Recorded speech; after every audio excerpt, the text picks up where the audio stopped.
দোষ আমাদেরও না, সরকারেরও না। তাহলে দোষটা কাদের মাননীয় স্পিকার? আমার মনে হয় দোষটা আমাদের জনগণের, যারা ঘুরে ঘুরে বারবার আমাদেরকে ভোট দেয়। যত পানির টেন্ডার হয় এগুলি ঢাকায় টেন্ডারবাজি করেন, আমার এখানে করার দরকার নাই। অ্যামেন্ডমেন্ট বিল 2012 পরীক্ষাপূর্বক 20 দিনের মধ্যে সংসদ রিপোর্ট দানের জন্য আইন বিচার ও সংসদ বিষয়ক মন্ত্রণালয় সম্পর্কিত স্থায়ী কমিটিতে প্রেরণ করা হোক।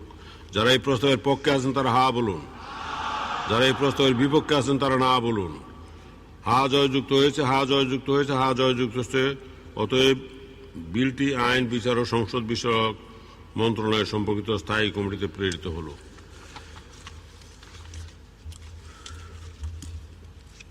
মাননীয় সদস্যবৃন্দ, দিনের কার্যসূচি অনুযায়ী এখন মহামান্য রাষ্ট্রপতির ভাষণ সম্পর্কে আনিত ধন্যবাদ প্রস্তাবের উপর আলোচনা।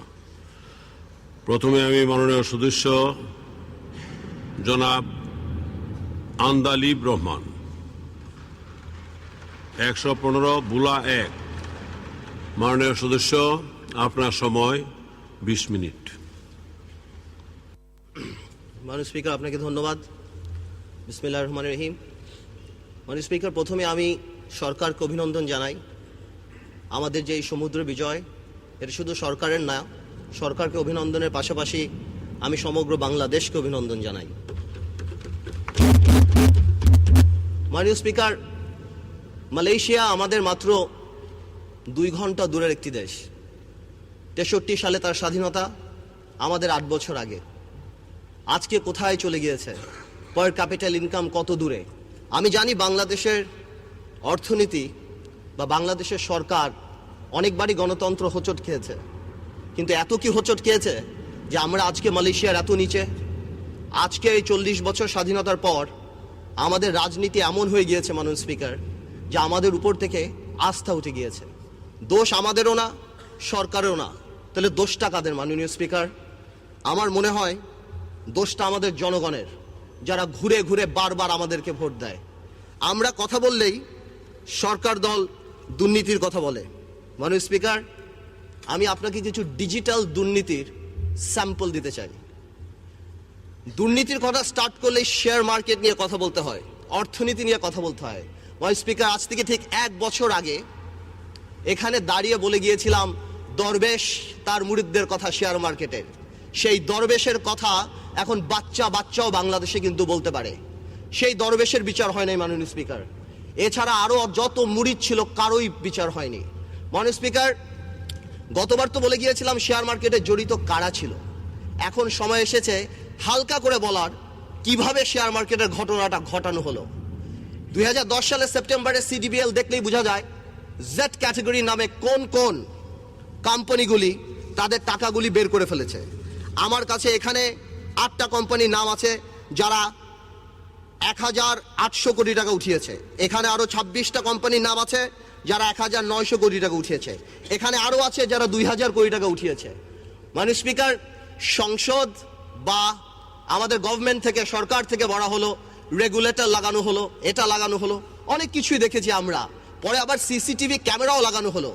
এই টিভি ক্যামেরাগুলি যদি এই কালপ্রিটদের বাড়ির সামনে লাগানো হতো তাহলে দেখা যেত এই টাকাগুলি কোথায় গিয়েছে। মাননীয় স্পিকার, মাননীয় স্পিকার, একটা ইনভেস্টিগেশন কমিটি করা হলো, সেটা রিপোর্ট দেওয়া হলো। অর্থমন্ত্রী সুন্দর করে বললেন, these are mafia, we can't speak, what a disgrace for the country. যা আমাদের অর্থমন্ত্রী বলে যে দিজ আর মাফিয়া। শেয়ার মার্কেটের আরো কিছু ঘটনা আপনাকে বলতে চাই।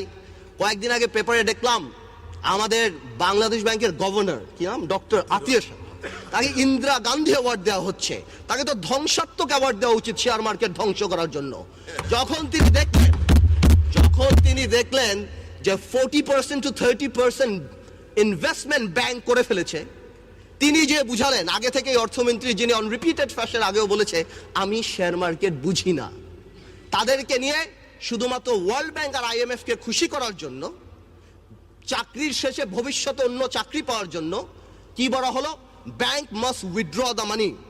মাননীয় স্পিকার, 200 কিলোমিটার স্পিডের একটা গাড়ি যদি আপনি হঠাৎ ব্রেক করেন তাহলে কি হবে? যাত্রীরা নিহত হবে।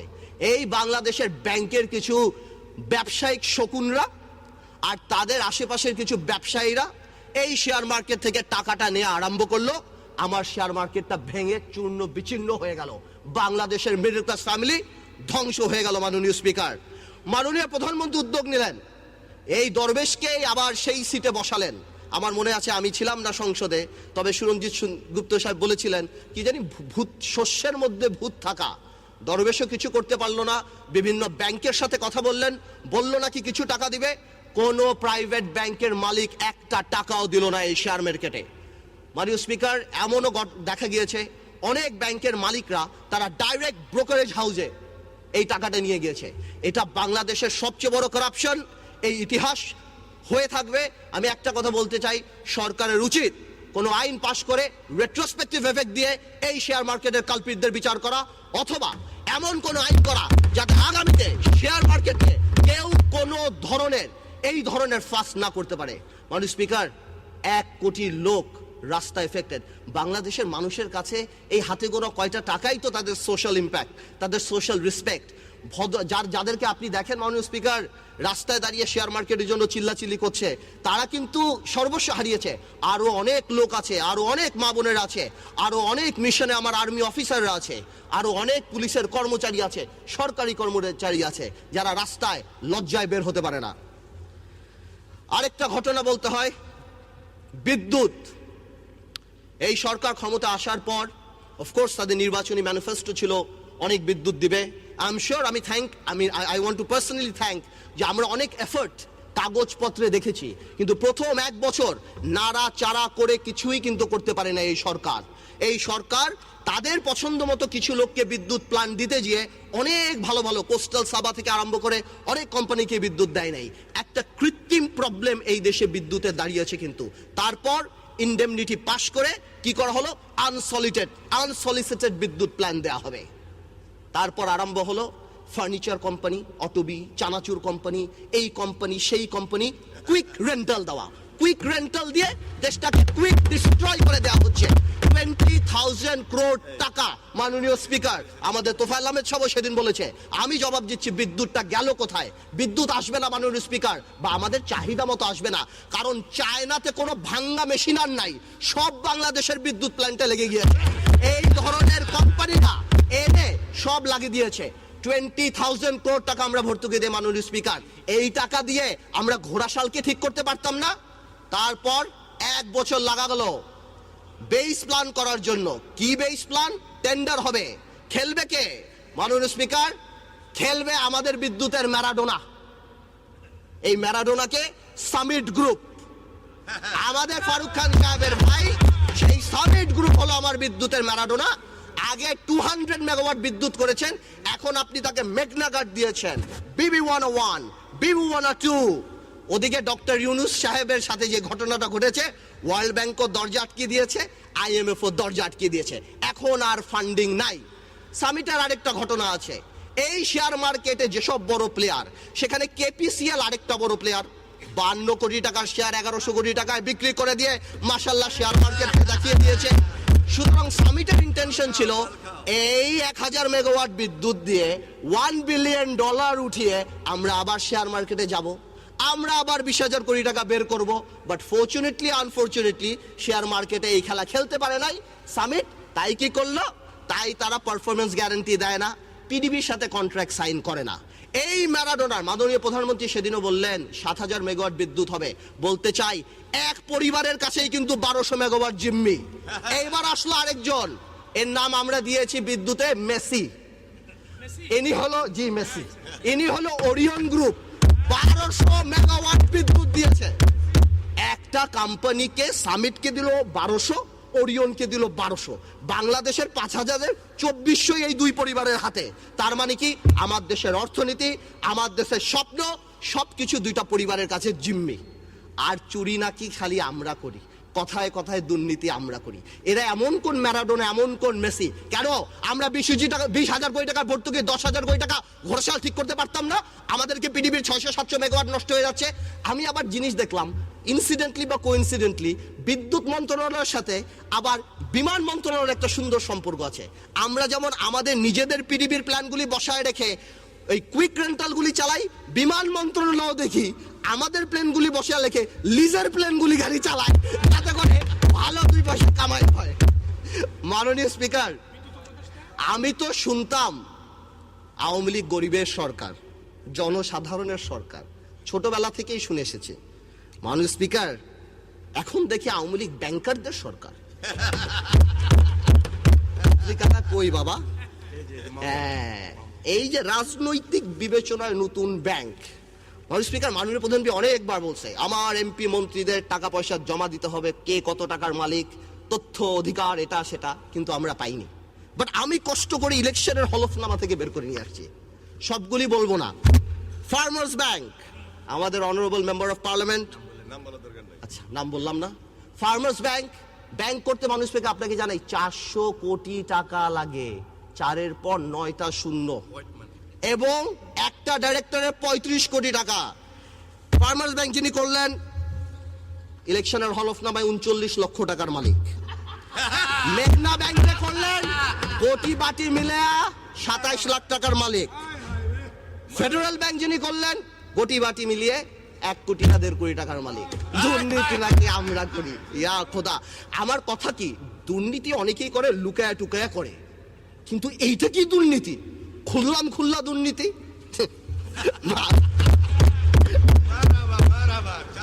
মাননীয় স্পিকার, পররাষ্ট্র মন্ত্রণালয় নিয়ে কিছু কথা বলি। I want to thank personally আমাদের পররাষ্ট্রমন্ত্রী, তার অনেক এফর্ট, অনেক কাজ করেছেন, যার কারণে আজকে এটা এসেছে। I want to thank.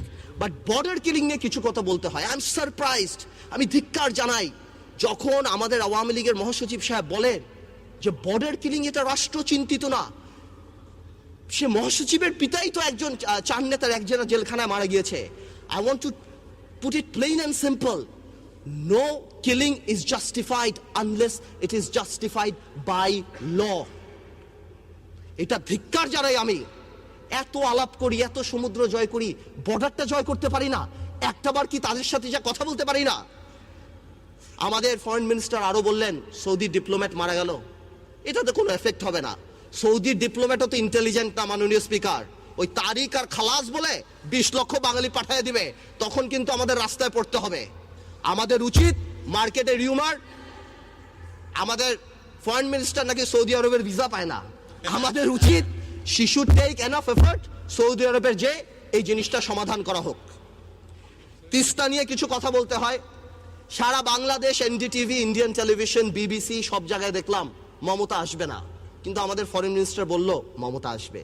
সবাই বলে মমতা আসবে না, ফরেন মিনিস্টার লাস্টের দিনে বলল মমতা আসবে, বাস্তবে মমতা আসলো না। তিস্তা হয় নাই, তাই ট্রানজিট হবে না। Both are independent, one has nothing to do with other.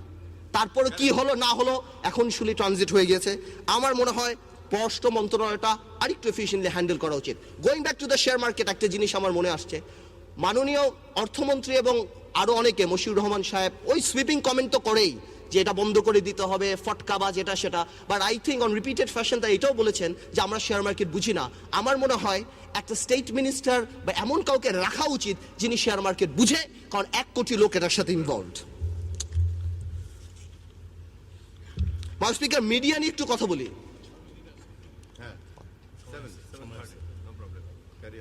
Media নিয়ে একটু কথা বলি মাননীয় স্পিকার। আমাদের মিডিয়ার ব্যাপারটা কথা বলেন না, আমরা তো you are speaking freely. I am sorry, আমি টাইম দেখে একটু ডিস্ট্রাক্ট হয়েছে। আমাদের মিডিয়ার ব্যাপারটা একটু দেখা উচিত। মিডিয়ার উপরে একটু নেকেড ইউজারপেশন হচ্ছে। 12ই মার্চে আমরা লক্ষ্য করতে পারছি একটু নগ্ন হস্তক্ষেপ, এটা ডেমোক্রেসির জন্য ভালো না। এই ব্যাপারে একটু আমাদের কেয়ারফুল হওয়া উচিত। বিকজ আমাদের মনে রাখতে হবে 1/11-এর পর 2 নেত্রী যখন জেলখানায় ছিল, আন্দোলনের চেয়ে বেশি এই মিডিয়ার ভূমিকাই কিন্তু তাদেরকে এই জেলখানা থেকে বের করেছে। আমি একটু কেয়ারটেকার গভর্নমেন্ট নিয়ে একটা কথা বলতে চাই মাননীয় speaker. What is this caretaker government? এই কেয়ারটেকার গভর্নমেন্টটাকে যে খুব টেকনিক্যালি সরিয়ে দেওয়া হলো, অফকোর্স এটা law, but law is a social phenomena, it's means to an end, it's not an end itself. A law that lacks the quality, that lacks to reflect the will of the people is not to be regarded as the law. জনগণ বাংলাদেশের চায় তত্ত্বাবধায়ক সরকার থাকবে, তত্ত্বাবধায়ক সরকার ছাড়া এই দেশে ওই 2-1টা সিটি কর্পোরেশন নির্বাচনে কুমিল্লায় 30,000 ভোট, আরেক জায়গায় 1 লাখ ভোট দিয়ে আপনি 7 কোটি ভোটকে হিসাব করতে পারবেন না। বাংলাদেশে তত্ত্বাবধায়ক সরকার আনাই হয়েছিল বিকজ বড় দুইটা রাজনৈতিক দলের মাইন্ডসেট ছিল না, মিউচুয়াল রেসপেক্ট ছিল না। আজকেও মিউচুয়াল রেসপেক্ট আসে নাই, পরশুদিনও আপনি পার্লামেন্টে দেখেছেন, আগামীতেও দেখতে পারবেন। সুতরাং we are not ready for an election যেটা কোনো দলীয় সরকারের অধীনে হবে। We need a caretaker government, otherwise এর বাইরে যাই করা হবে এটা অ্যাকসেপ্টেড হবে না।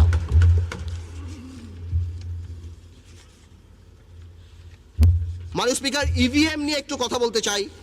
প্রায় আমি দেখি সরকার ইভিএম নিয়ে কথা বলে, আমি একটু অবাক হয়ে যাই যে সরকার কেন ইভিএম নিয়ে কথা বলে। ইভিএম নিয়ে তো কথা বলবে নির্বাচন কমিশন, আমরা সেনা বলবো ইভিএম এ যাবো কি যাব না। আর এত কি ইমার্জেন্সি হয়ে গিয়েছে যে ইভিএম এর মধ্যেই আমাদের নির্বাচন করতে হবে। দেখা যাবে আমার ভোলায় নৌকায় ভোট দিছে বা ভোলায় ধানের শীষে ভোট দিছে, গোপালগঞ্জে নৌকা মার্কায় ভোট উঠে গেছে। We are not ready for the system as on yet. Of course pilot বেসিসে 2-1টা সেন্টারে করা যেতে পারে, বাট আমার মনে হয় যে এই সিস্টেমটার জন্য আমরা এখন রেডি না। আমরা একটা ফ্রি ফেয়ার নির্বাচন চাই, যেটাতে, কারণ তত্ত্বাবধায়ক সরকার তো রেডি করা হয়েছিল ফ্রি অ্যান্ড ফেয়ার নির্বাচনের জন্য। আমি একটা কথা বলতে চাই, আমি প্রায় দেখেছি আওয়ামী লীগ তরফ থেকে এটা বলা হয় যে তত্ত্বাবধায়ক সরকার দিলে আবার নাকি আর্মি ক্ষমতায় আসতে পারে, অনেক কিছু হতে পারে। আমাদের এখানে তো অনেক মন্ত্রী এমপি দুর্নীতি করে, তার মানে কি এই দেশে মন্ত্রী এমপি থাকে না? কোনো সিস্টেম যদি অ্যাবিউজ হয় তার মানে সিস্টেমের দোষ না, যে সিস্টেমটা চালায় তার দোষ। সেটাকে আমরা কোনোভাবেও চেঞ্জ করতে পারবো না। আজকে কোনো এমপি দুর্নীতি করলে কি এই দেশে আর কোনোদিন এমপি হবে না? আজকে যদি এই দেশে কোনো মন্ত্রী দুর্নীতি করে তাহলে কি এই দেশে মন্ত্রী হবে না? আমার মনে হচ্ছে এটাকে ঘুরায় প্যাচে আনা হচ্ছে।